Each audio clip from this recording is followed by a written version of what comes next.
Assalamu alaikum. This is MD Jiauddin Shobon. Welcome to our new videos. In fact, we are discussing about Shakespeare sonnets. For today's lecture, I could divide the lecture in separate classes. Today's we are discussing only for two sonnets from Shakespeare sonnets. So basically, before going to the lecture, we have to uh, know that who is Shakespeare and why did he wrote a sonnet and what was the main purpose of these sonnets. So first of all, William Shakespeare was born in 1564 in upon Avon in London, and 1660 in he was death in England.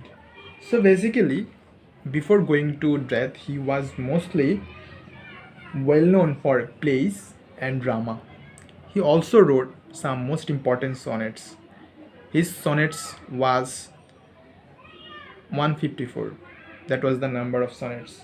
So basically there are two kinds of sonnets. What is sonnets? There are two kinds of sonnets. One is Shakespearean sonnets and then another is Petrarchian sonnets. Shakespeare wrote sonnets that was 15 lines and two stanzas, and there are some rhyme scheme he wrote down, which you know. And the Petrarchian was an Italian poet. He wrote a different way in from Shakespearean sonnets instead of Shakespearean sonnet. His sonnets was clarified by different couplets. But today we are discussing about sonnet number 1. Basically, William Shakespeare's sonnet. So his sonnets basically represents the two basic things. The concrete. His his sonnets was basically he discussed two things. Number one, the dark lady, the dark lady, and the dark lady and the young man. Basically, the dark lady here refers that Shakespeare's personal lives, his expression, etc. In sonnet number 1, Shakespeare represents the theme of time, derived from two words contraction, contract, potentialities, and ill mannered. In Sonnet 1, Shakespeare also represents about the poet's friend should get married. He insists and urges his friends to get married and have children so that his beauty was can be faded through them. We expect all beautiful creatures to multiply themselves to their offspring so that their beauty can in this way continue permanently. When an old man dies, his son or heir can continue his memory. That means that Shakespeare tried to conflict that and try to conflict the two between things about the beauty and the conjugal life, and every person have to get married and get babies before death because it should be faded unless he can. In fact, Shakespeare's sonnet number 1 he clarifies some different lines. Now, first of all, if we can see that in sonnet number 1, Shakespeare wrote down the first line from the beginning line of the poem. From fairest creature we desire increase, and that nearby beauty's rose might never die. It means that Shakespeare clarifies the main things of us. From fairest creatures we desire increase, that thereby beauty's rose might never die. But as the ripe should by time decrease, but as the ripe should be by time decrease, his tender hair might bear his memory. But thou contracted to thine own bright eyes. Fearest thou light's flame with self-substantial fuel, making a feminine where abundance lies. Thou seal'st the poet to thou sweet self to grail, thou that art now the world's fresh ornament, and only herald to the gaudy spring within thin on bud whereas thou contrast, and tender shall makest vast in niggarding, it means that measuring. Pity the world, or else did glutton be, to eat the world stew by the great sword grave thee. Grave means death. Glutton means greedy. Basically, Shakespeare's wrote 14 lines sonnet. In first lines and in the last lines, if you can compare that, every line he doesn't mention any subjects of poetry as we could see normal poetry like our contemporary writers in Bengali poets like Rabindranath or any other poets, but there is a different styles from sonnets. So how could you basically read about sonnets? First of all, you could find out the basic things of the sonnet. Look that here they mention that increase and die. So there's the things: increase, decrease, die, lie, cruel, fuel.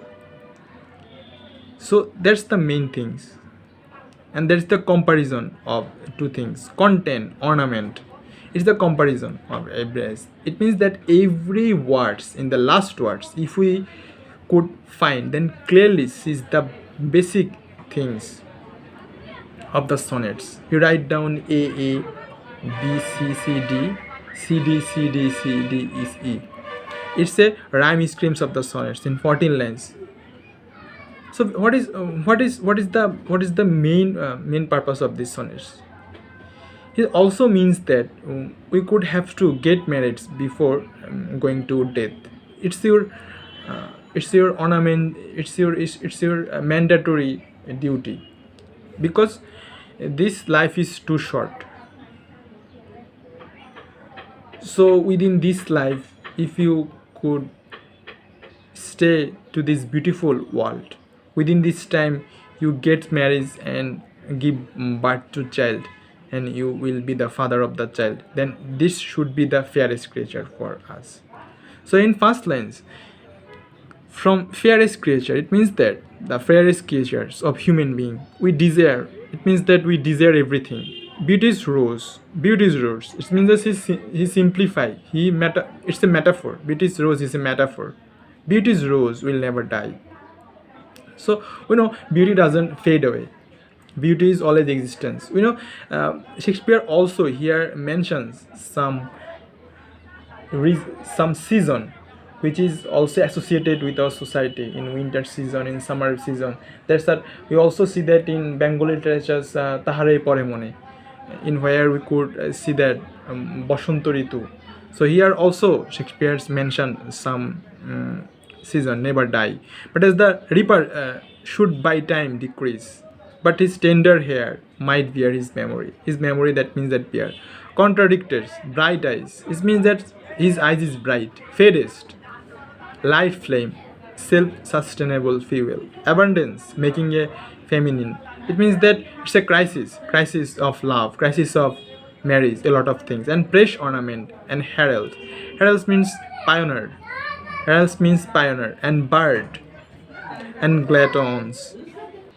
So in sonnet number 2, he all again, if we can see that, when 40 winters shall resize, thou brow, and dig deep trenches in thou beauty's field, thou yours proud liberally, so gazed on now, will be a terror sweet of small earth held. It's a metaphysical thought. Basically, this sonnet is on metaphysical thought. 40 winters. How should 40 winters shall be size? It means that oppress thou brows and deep trenches in the beauties falls down.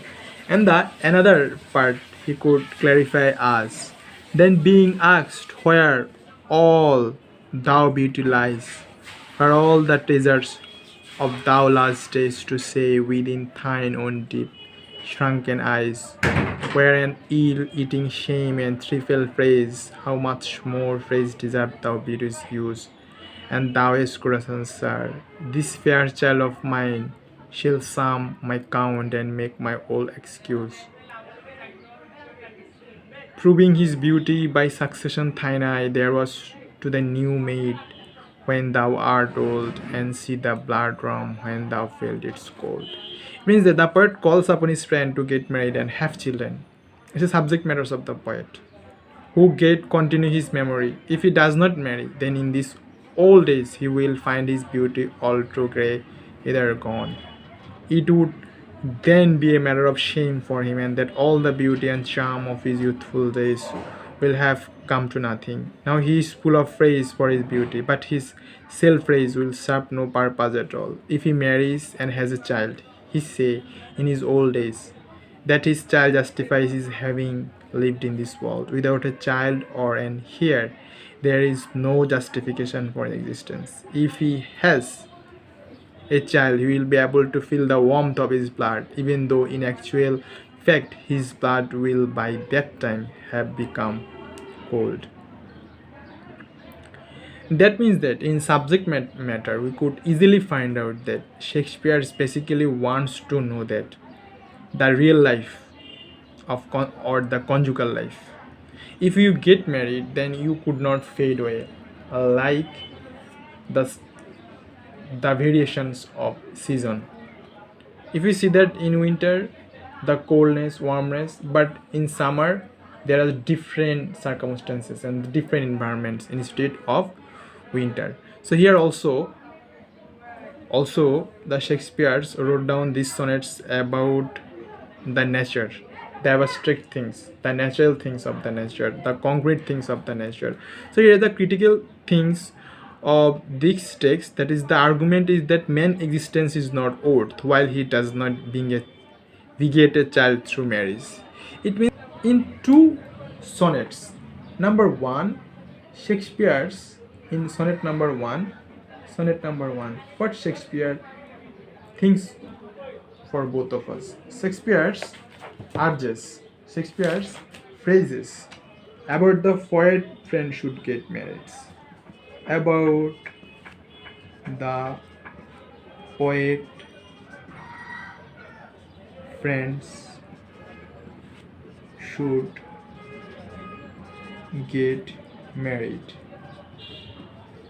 And in Sonnet 2, Shakespeare wrote down the metaphorical thoughts. What is metaphorical thoughts? Metaphorical thoughts means beyond scientific thoughts. If we engaged, it means that if you engaged, then your life has an existence. It means that the total circumstances of the natures and death, that is like that. It means that death, before that, nature and human, means that death, nature, human, all are circulated like nature, all are circulated by human life.